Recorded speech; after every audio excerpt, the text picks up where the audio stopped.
Hello team, welcome to another ATP Geopolitics video of myself, Jonathan MS Pearce. This is a breaking news update coming to you on the night of the 5th of October 2025, but it's the 6th of October in Ukraine and Russia. At the moment, there's a pretty sizable attack, I think, going on into Russia, and I just wanted to report to you that it looks like we are seeing power plants tennis almost from these two sides, where I think the shackles are off for Ukraine and they are now starting to hit Russia's power stations in answer to Russia hitting Ukraine's power facilities. We've seen a lot of gas facilities and thermal power plants in a number of different places. We've seen Kharkiv, Kramatorsk being hit. We've seen places up in Sumy Chernihiv, I think, targeted as well. Largest attack on Ukrainian gas since the beginning of the war, according to DTEC. And I think the Ukrainians have probably said, right, enough. We are going to hit power stations in a way that we weren't previously, because there's this kind of grey area as to whether it's a legitimate military target or not. Well, the Russians have been hitting Ukrainian energy since the beginning of the war. So now Ukraine is I think, thinking gloves off. So we've had 3 different power stations hit tonight and possibly a substation as well. Well, definitely a substation. Okay, we'll start with Belgorod. Belgorod, I think there has been a power station and a substation hit. Here's a map, by the way, of where drones might be headed at the moment. So massive attack on Crimea, where we have Yevpatoria, Feodosia, Simferopol, Sevastopol, Saki Air Base, all sorts of places being struck in Crimea. And then you can see a number of drones going up into Bryansk, into Kursk, and into Belgorod as well, and Voronezh too. And that is resulting in at least a couple of energy facilities being hit. So, but Russia are also hitting Ukraine as well. We'll come to that in a second. So Belgorod will start here. Missile strike once again targeted a Russian thermal power plant in Belgorod. And you see, I don't know if it's this video. No, I don't think it is this video. The power does go out. So that's supposedly a strike at a thermal power plant in Belgorod. But then this video, the caption is at least 3 hits on Luch substation. So I don't know if it's one or the other, or these are both the same thing, but it appears to me that there are claims that both a power station and a substation has been hit. Of course, power stations generate the power, substations are all about the distribution. So this is the lights going off in Belgorod. About 40,000 people remain without power during the strikes in Belgorod. According to the region's governor, emergency crews are working to restore electricity. And actually not good news coming from the governor. He says a lot of work remains to be done. So it looks like quite a bad situation for those in Belgorod.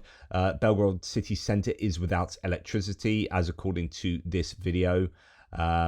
And then we hear the Belgorod governor Vyacheslav Gladkov confirming damage to the region's energy infrastructure. Local hospitals have switched to backup power, and an emergency meeting with the regional government is set to take place within the hour. So we'll go to look at some of these pictures here. Local channels report that the Luch power substation in Belgorod is on fire following the attack. In lots of areas in Belgorod, there are power outages. At least 7 sub-districts, I think, have lost power. But this is definitely sort of a substation. But there are claims about, as I've mentioned, the thermal power plant as well. So I'm guessing that both have been hit, and that would be pretty effective for the Ukrainians if they've taken 2 separate installations out in Belgorod. So that's a Luch substation, but also the claim of the thermal power plant. Okay, then we're going to go on to Bryansk. Okay, let's go back to the map. Bryansk is the top left here. You got Belarus behind this blue line, the borderline. You've got Ukraine here, and you've got Bryansk there. So Kursk and Belgorod, and that's where we've just seen attacks on Belgorod city just there. Now we're going up to Bryansk, where we hear that in Russian region of Bryansk, unconfirmed reports of a strike on a thermal power plant in its town of Klintsy, about 45 kilometers from the Ukrainian border. Subscribers in a number of towns and villages in Russia's Bryansk Oblast report a loss of power following the explosion in the Klintsy power station. So again, it looks like the Ukrainians are targeting kind of power generation here. Klintsy thermal power plant, another video showing apparently, issues there, fire. That's not a particularly useful video, but image, but apparently that indicates fire at the Klintsy power plant. Thermal power plant in Klintsy caught fire. There's another image. You can see the chimneys there, the red and white chimneys on the right. Here's it from a different direction. It's one we've already seen. Indicate a missile and drone strike on the local thermal power plant, according to reports. So that's Belgorod and Bryansk, and then we hear that Kharkiv in Ukraine is under a massive attack. 12 explosions were heard in the city there, and these looked pretty significant. Some of the explosions going on there. Not good news for Kharkiv, where it looks, as you can see from this image, where electricity distribution probably, as opposed to a power plant. When you have those really bright white lights, I think it's more likely a kind of substation's been hit, but nonetheless, it could be either power.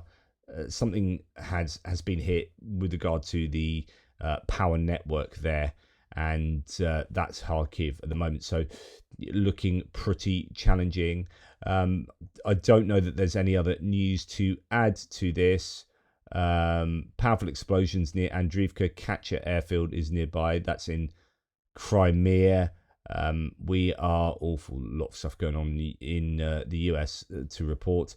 Preliminary information: the Klintsy 110 kilovolt outdoor switchgear was struck in Klintsy. That would suggest, I don't know if that's part of the power station or that's a kind of substation thing. That looks like a substation in Klintsy, but there was talk previously that Klintsy thermal, there you can see thermal power plants hit. So I don't know if we've got another situation where you've got a substation and a power plant hit in Klintsy as well as in Belgorod, or one or the other. But the claims are various at the moment. So the point is that both sides are really very much going for power generation, power infrastructure, power substations, and that has a direct effect on civilians, morale, commerce, industry, as all of the above need power. Everything needs power, obviously.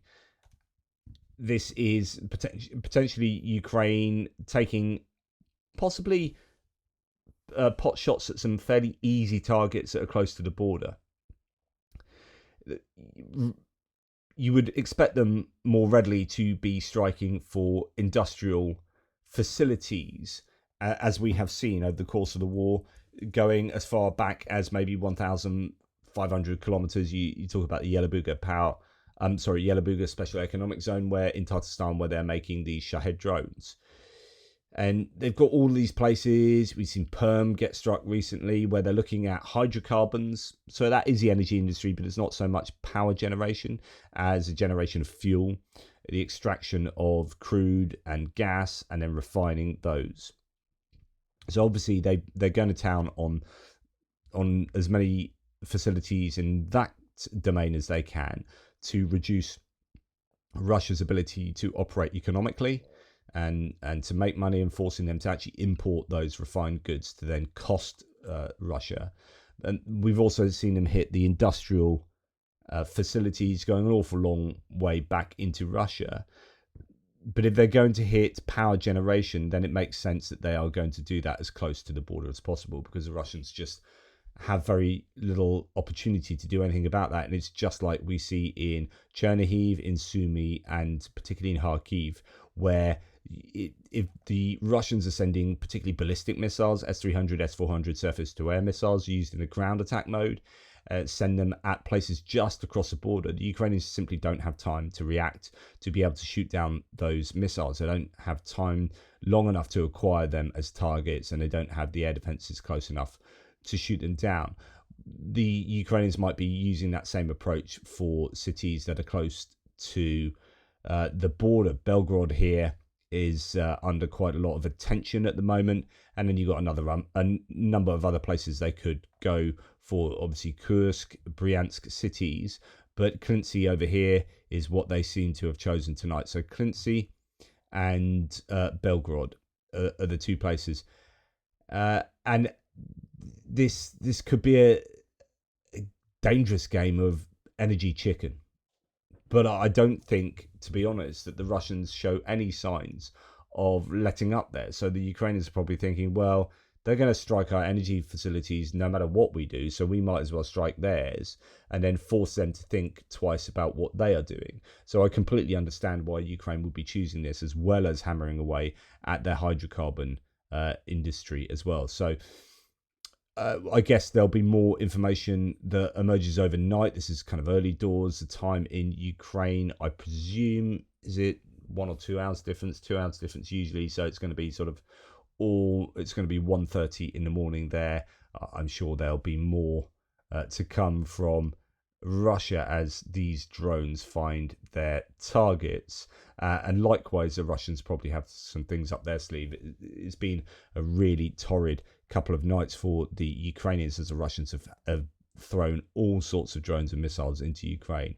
Now, whether they exhausted themselves last night or there's more for the Ukrainians tonight, it could be that Kharkiv is suffering because it is so close to the border and they can afford to throw lots of S-300 missiles rather than some of their other missiles that I think they take a bit more time to organise, and they might have exhausted their capacities last night in the pretty sizable attack they did. So I guess we'll wait and see if Russia's going to throw anything more significant at the Ukrainians tonight. But certainly it seems to be a case of both sides targeting the energy infrastructure, the power generation and distribution.